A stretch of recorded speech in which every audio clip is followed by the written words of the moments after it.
व्यवस्था का दोनों पक्ष हो गया। एक क्वेश्चन हम लोगों का क्या हो गया, यहाँ पर तैयार हो गया। एक क्वेश्चन आपको पूछा गया, एक क्वेश्चन मैंने आपको लिखाया। कल ये क्वेश्चन लिख करके हमें क्लासरूम में आप लोग क्या करेंगे, लेते आएंगे एकदम। अब मैं सबका देखेंगे क्योंकि उससे बहुत कुछ मुझे बताना है। चलें आगे। अब आ जाइए।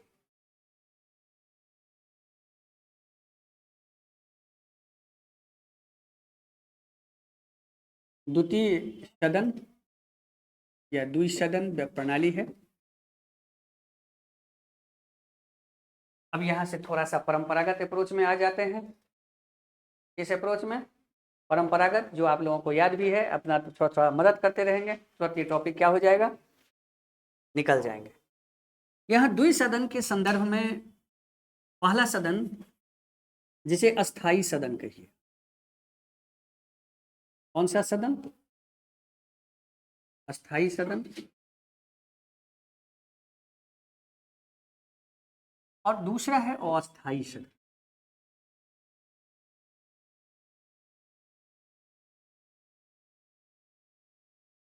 एक परमानेंट हाउस है, एक टेम्पररी हाउस है।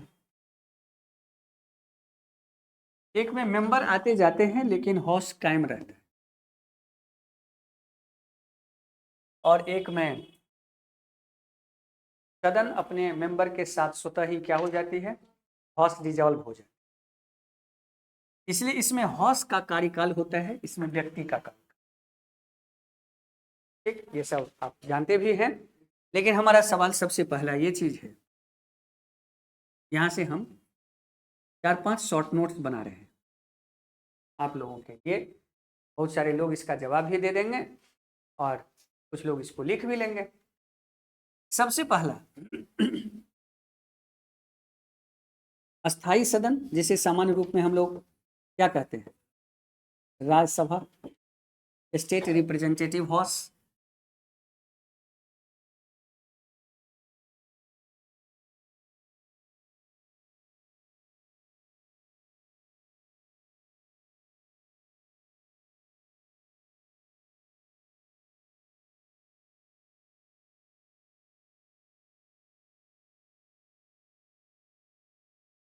राजनीतिक चोर दरवाजा।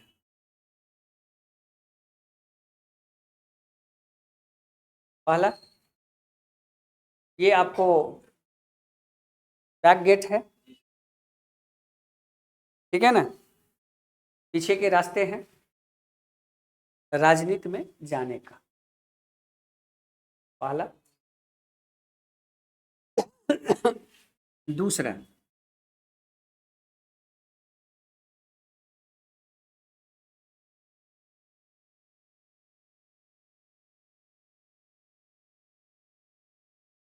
यह सहकारी संघवाद का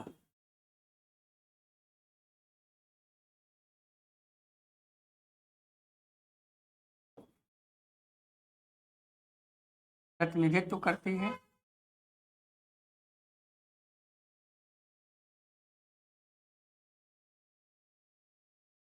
सहकारी संघवाद का क्या करती है, प्रतिनिधित्व करती है।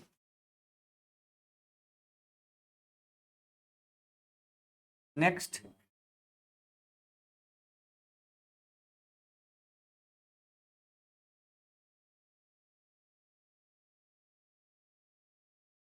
इसका औचित्य,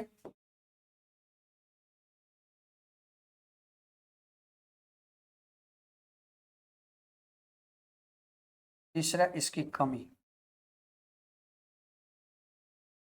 ये 4 पॉइंट, 4 टॉपिक कहिए, आलोचना कहिए, कमी कहिए, औचित्य।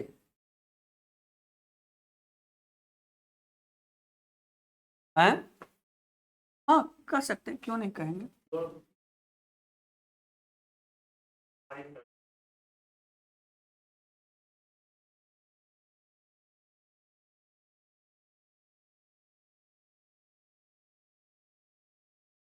मेन जो इसका जो औचित्य है ना, इस औचित्य में ये लाइन है। हमारे संविधान निर्माता जब इसको लाए थे तो उनके पीछे में, इसके पीछे क्या मकसद होगा, आप जरा सोचिए तो। तो इनके पीछे सबसे बड़ा मकसद जो है वो ये है कि एक ऐसे कानून का निर्माण करना जो लोगों के कल्याण के लिए, और अगर कानून किसी भी तरीके से अगर भेदभावपूर्ण तरीके से बन जाए तो उसके दोष को निकाल। तो इस डबल हाउस सिस्टम का मकसद होता है कि अगर एक सदन ने कोई कानून जल्दबाजी में ले आया या जल्दी में लाया या दबाव में लाया, तो इसके नेचर और इसके नेचर में अंतर है। अगर ये त्रिशंकु है तो कब जाएगा इसका कोई ठीक नहीं है। ऐसी स्थिति में अगर कोई अप्रासंगिक कानून इस हाउस के द्वारा लिया गया हो तो ये हाउस उसकी औचित्य जांच ले, ठंडे दिमाग से जांच ले। इसलिए कूलिंग हाउस है ये कि भाई हमारे पास कोई जल्दबाजी नहीं है। क्यों? ये अस्थाई है, इनको ना जाने का डर है, इसलिए किसी भी चीज़ों को बड़ा बारीकी से क्या करते हैं, विचार करते हैं, विमर्श करते हैं, देखते हैं। लेकिन सही मायने में देखा जाए तो हाउस तो ये कूलिंग है, कार्य प्रणाली इनकी कूलिंग वाली ही है, लेकिन इनका कंडक्टर इतना कमजोर है कि प्रभावकारी कूलिंग नहीं दे पाते। एग्जाम्पल मान लीजिए कि जितने भी उस तरह के निर्णय हैं,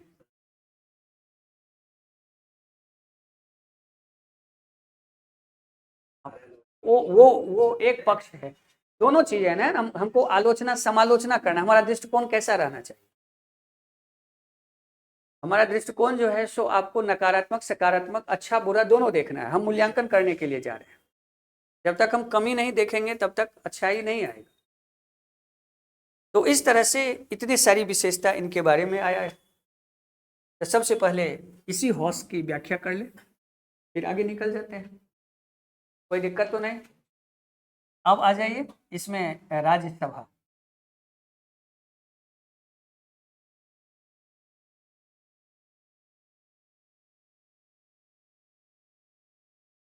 राज्यसभा, अब हम यहाँ ये नहीं बताएंगे कि इसमें टोटल मेंबर कितना होंगे, क्या होंगे उनके। हाँ, तो संरचना में क्या लिखेंगे, यही संरचना ही ना देख रहे हैं, राज्यसभा लोकसभा नहीं, तो इसमें संरचना में आ जाएगा राज्यसभा लोकसभा और राष्ट्रपति। अच्छा, राज्यसभा की संरचना, हाँ तो निश्चित। तो अब यहाँ आ जाइए राज्यसभा की संरचना में। अच्छा एक चीज बताइए, ये जो क्वेश्चन है ये फैक्चुअल है ना? ये फैक्ट तो आप लोगों को अभी पढ़ करके गए ही होंगे। क्या बात है। तो इसमें राज्य से कितना है?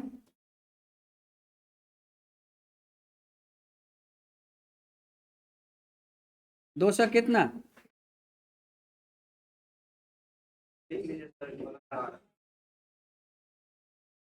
और 12 क्या है?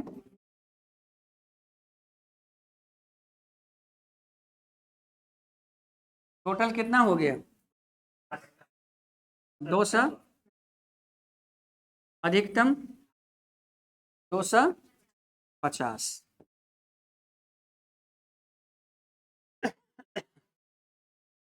अब यहाँ जब राज्य से आएंगे तो कैसे आएंगे ये हमें नहीं बताना है, ये आप लोगों को बताना है, हम इस पर नहीं बताएंगे। तो ये राज्य विधानसभा से कैसे निर्वाचित होंगे? कैसे? अप्रत्यक्ष या परोक्ष? अप्रत्यक्ष। किस तरीके से? एकल संक्रमणी अनुपातिक मत प्रणाली। अनुपातिक मत प्रणाली। और इसलिए इसे राज्यों की सभा कही जाती है, क्योंकि इनका निर्वाचन किससे होती है? तो राज्य विधान मंडल नहीं, विधान, फिर मंडल बोल रहे हो ना? सामने में बैठे हो, दूर से गलती नहीं सुनाई देता। यहाँ हम ठीक है विधानसभा लिखेंगे, राज्य विधानसभा। विधानमंडल में दोनों आ जाते हैं, तो राज्य विधानसभा से ये निर्वाचित होते हैं। ठीक है, एक एक करके हम लोग देखते जाते हैं, इसीलिए ये राज्यों का प्रतिनिधित्व करते हैं। लेकिन अगर इस लाइन की आलोचना करें तो क्या करेंगे? क्या राज्यसभा राज्यों का प्रतिनिधित्व करता है? कैसे?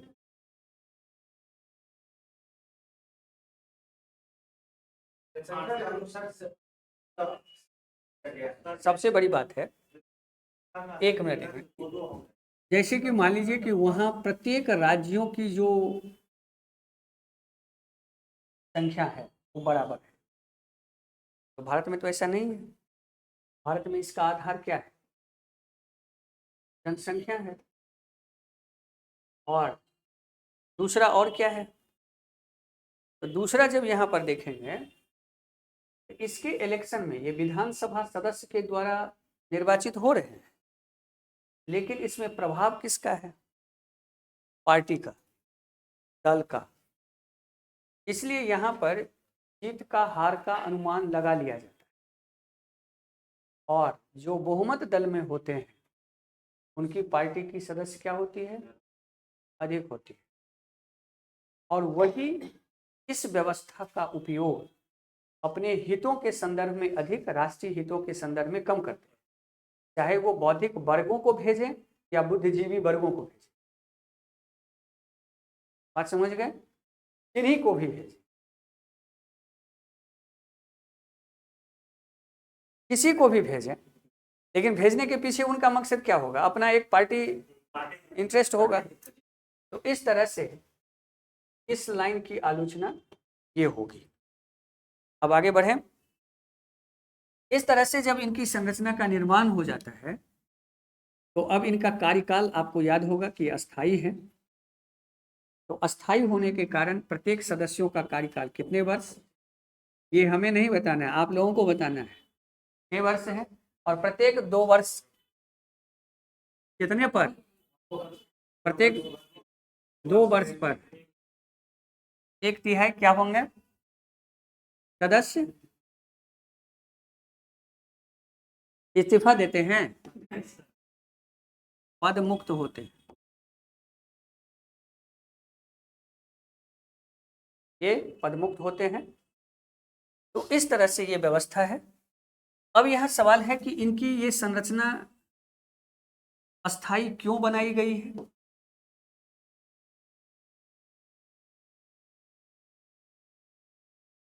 उस क्यों के संदर्भ में, आखिर ये अस्थाई क्यों?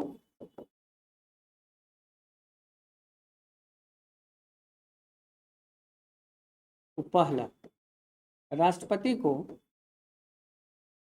राष्ट्रहित में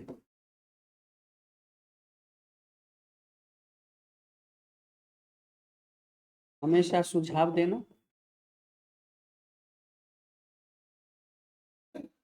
क्योंकि लोकसभा कभी रहे कभी नहीं रहे, त्रिशंकु रहे या भंग रहे, उस स्थिति में आपातकाल में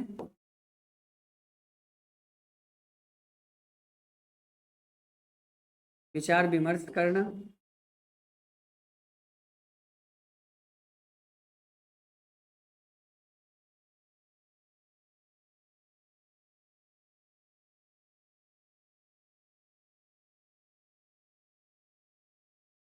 नीति की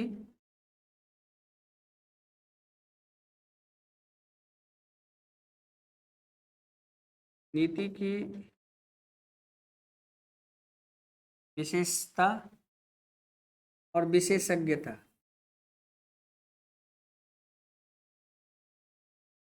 की जांच करना,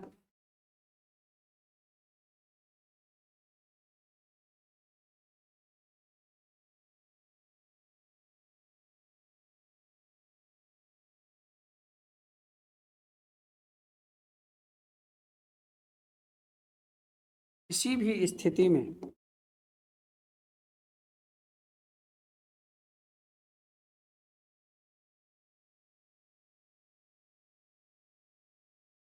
कानूनी सलाह की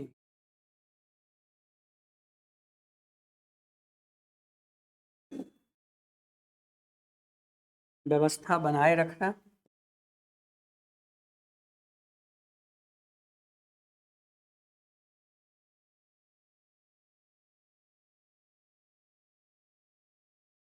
शासन में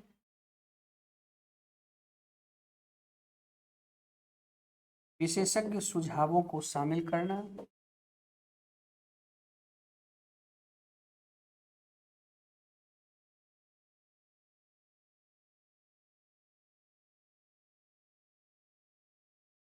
एक्सपर्टीज वैल्यू जो है, शासन में विशेषज्ञ सुझावों को शामिल करना,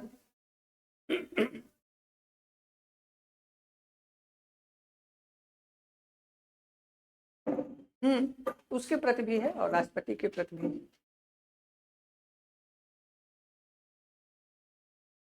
एक ये हो गई। अब मैंने कहा कि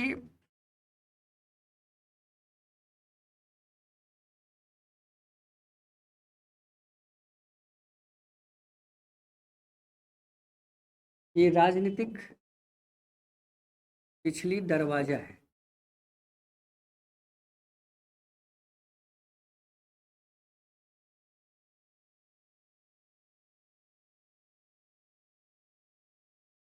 ठीक है, तो सबसे पहले इसके निर्वाचन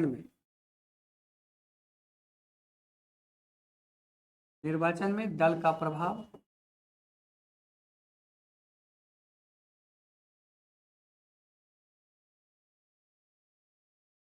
बहुमत दल की वरीयता,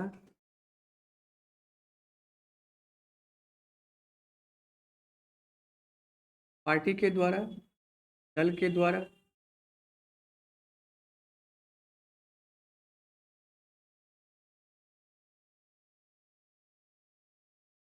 व्यक्तिगत पसंद,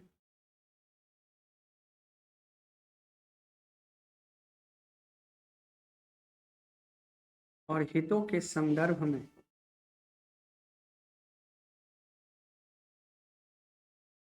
प्रत्याशी का चयन या व्यक्ति का चयन,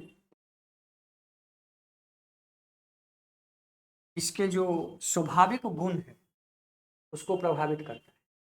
इसका स्वाभाविक गुण है कि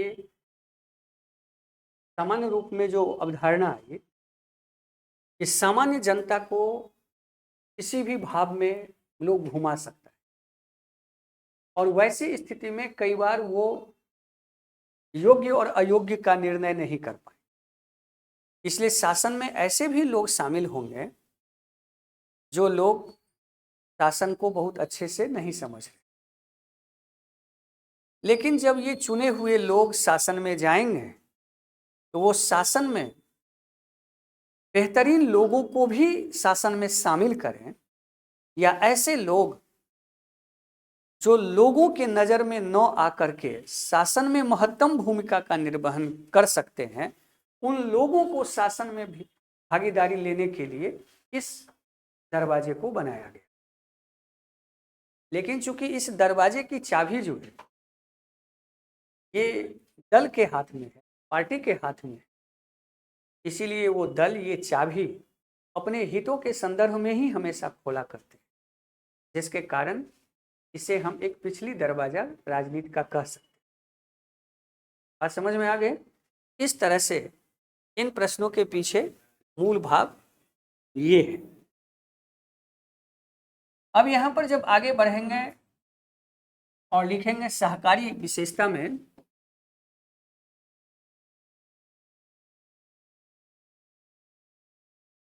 हाँ निश्चित तौर पर बहुत बहुत बहुत ऐसे लोग हैं, बहुत ऐसे लोग हैं।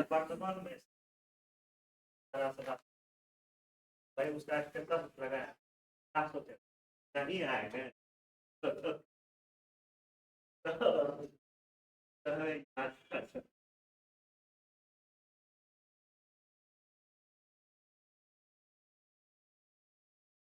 सब कुछ है, ये धन बल की संस्था है और ऐसे बहुत सारे लोग हैं जो वहाँ पर हैं, इसमें कहीं कोई दो राय नहीं है।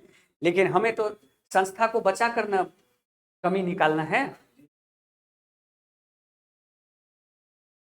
हमने एक गांधी जी के बारे में एक किताब पढ़ रहे थे। वो गांधी जी के बारे में मतलब अच्छा बुरा आलोचना भी एकदम पूर्ण आलोचना किए थे, लेकिन लास्ट में वो जो निष्कर्ष में एक लाइन लिखे थे कि गांधी जी देश के राष्ट्रपिता थे, उन्हें इतने जल्दी देश को छोड़कर नहीं जाना, ये देश की अपूर्णीय क्षति है जिसकी भरपाई कभी नहीं हो सकती और ये संपूर्ण देश के लिए सबसे बड़ा नुकसान है। और इसलिए हम गांधी जी के बारे में इससे अच्छी बातें नहीं कह सकते हैं, आप स्वयं समझ सकते हैं कि वो क्या थे। बात समझ गए? तो हमारा आलोचना भी ऐसा हो, क्या हो जाए कि एकदम लगे कि उसमें हम मान लीजिए ठीक, ये डेमोक्रेसी है, हमारी ही संस्था है, हम लोगों से इसमें कमी आई है, हम लोगों से इसमें अच्छाई आई है, हमें कमी को भी उसी तरीके से रखना है, अच्छाई को भी उसी तरीके से रखना है। और उसमें आप एडमिनिस्ट्रेटर बनेंगे, एडमिनिस्ट्रेशन में जाएंगे, तो आपका काम व्यवस्था को बचाना होता है। एक व्यक्ति के रूप में आपका कोई दल, राजनीति, विचार, पक्ष, संस्कृति हो सकता है, लेकिन एक अधिकारी के रूप में आपकी जाति, धर्म, लिंग, संप्रदाय, स्थान, विचार, मत से आप ऊपर होते हैं, वो आपका नहीं होता है। क्या होता है? नहीं होता है। ये चीज़ आप हमेशा रखिएगा। और इसलिए जब संस्था की आलोचना करना पड़े तो बड़ा एकदम सॉफ्ट तरीके से, सुंदर भाषा में, सलीके तरीके से, ठीक है ना, जो लगे कि हाँ एकदम कर रहे हैं, लेकिन शब्दों का चयन भी हम क्या करेंगे, उसी तरीके से करें, संश्लिष्ट करेंगे। कहने के लिए तो हम कुछ भी कह सकते हैं, लेकिन अगर उसको सही तरीके से कहें तो वो प्रभावकारी लगता है। तो ये चीज़ें। अब यहाँ पर सहकारी विशेषज्ञता या सहकारी बात अगर करें, सहकारी गुणों की अगर तलाश करें, तो इसमें दो चीजें हैं। पहला कि ये राज्य का प्रतिनिधित्व करता है,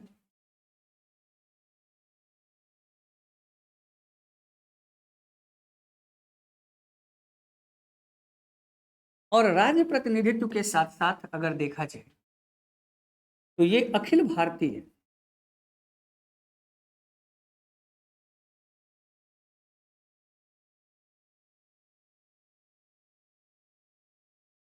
भारतीय सेवा के संदर्भ में अपनी सहमति देता है,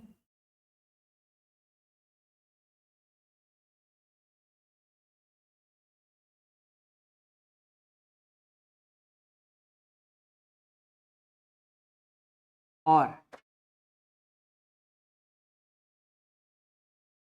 राज्य सूची के विषय पर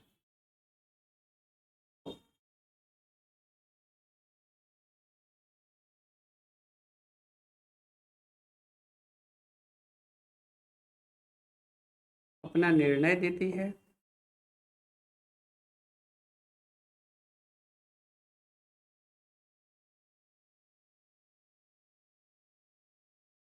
संविधान संशोधन में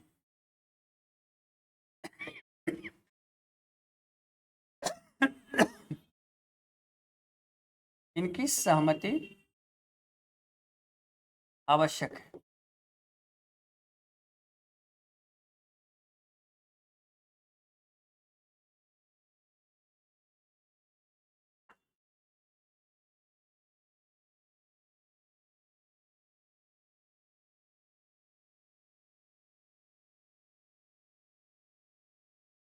इनकी सहमति क्या है यहाँ पर?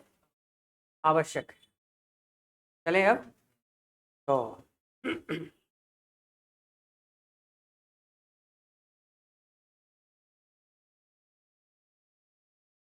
अब आ जाए अस्थाई सदन।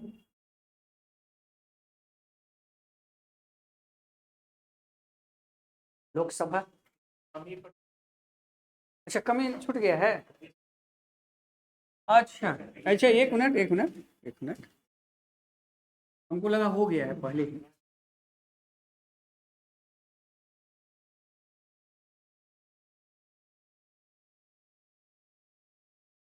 राज्यसभा की कमी से अच्छा है सीमा लगा देते हैं। राज्यसभा की सीमाएं हैं कुछ, तो अगर हम उस सीमा पर बात करें तो सबसे पहली सीमाएं हैं कि ये महत्वपूर्ण विधेयक को अधिक समय तक नहीं रोक पाए। उदाहरण में धन विधेयक है, विधेयक है, ये चीजें हैं। तो इसकी इनकी सीमाएं हैं कि विधि निर्माण में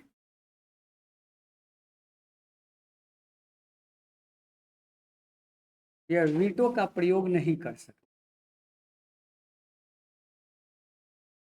इनके संदर्भ में वीटो, ऐसे मत समझिएगा कि ये वीटो, ये टर्म मैंने लिया है, ये अपनी निषेधाज्ञा नहीं दे सकते।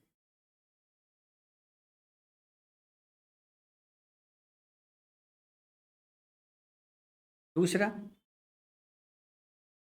लोकसभा उनका सुझाव मानने के लिए बाध्य नहीं है।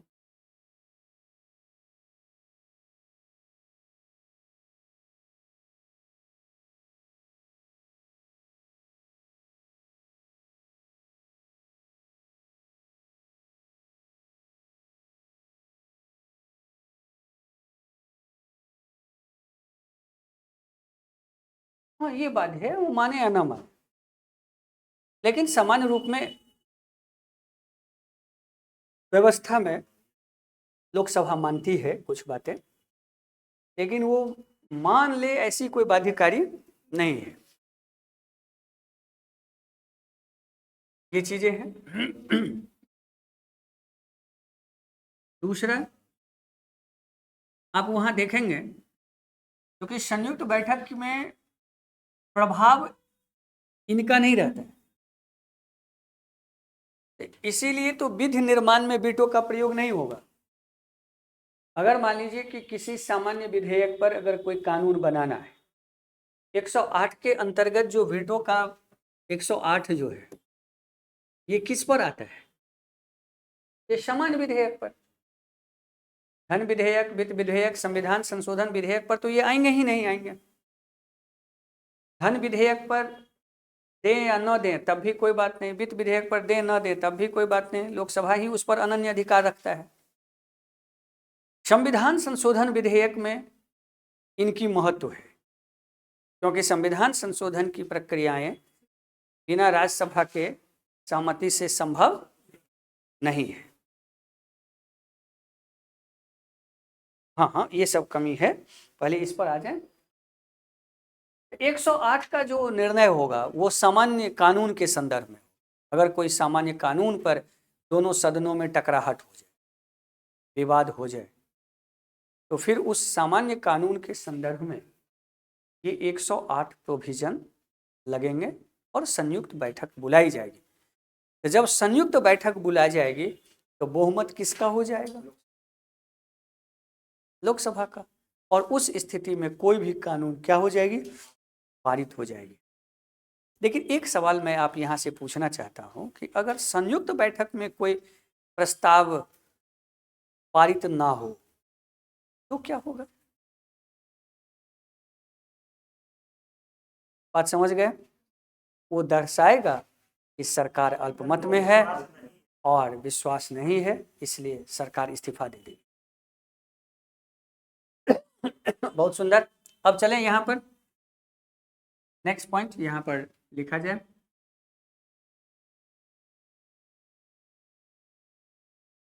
मंत्रिपरिषद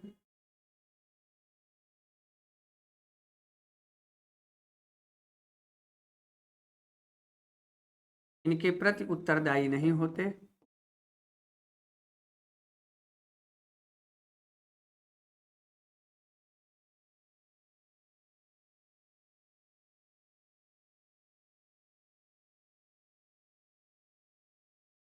इनके प्रति उत्तरदायी नहीं होते,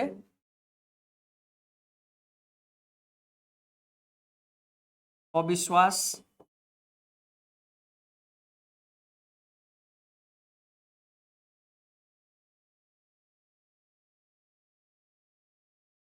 अविश्वास प्रस्ताव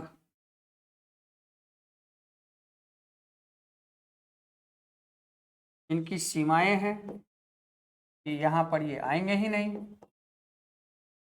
अविश्वास प्रस्ताव कहाँ लाए जाएंगे? लोकसभा में, जो इनकी क्या है, सीमा को दर्शाता है। लेकिन फिर भी ये एक रोक और संतुलन की व्यवस्था को बनाए रखने में अहम है और जीवंत कानून के निर्माण में इनकी अहम भूमिका है।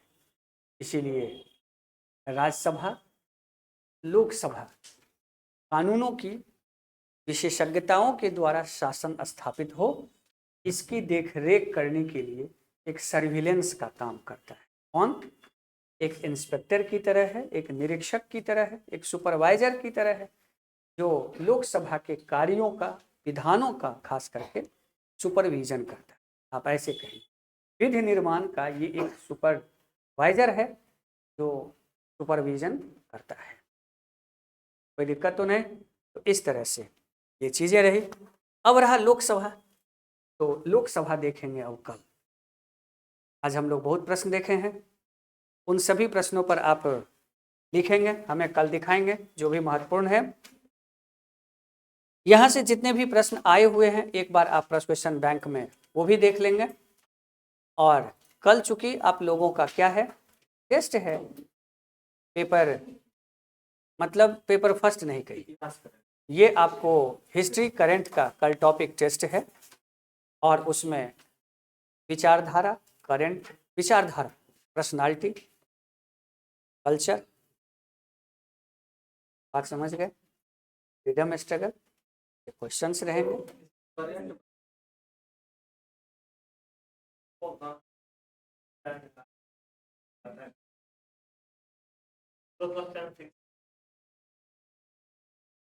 ठीक है, तो आपको जो है तो ये चीजें हैं। करंट में आप अभी जो भी घटनाक्रम आपको लग रहा है उस पर आप ध्यान दीजिए, ये हम नहीं कहें।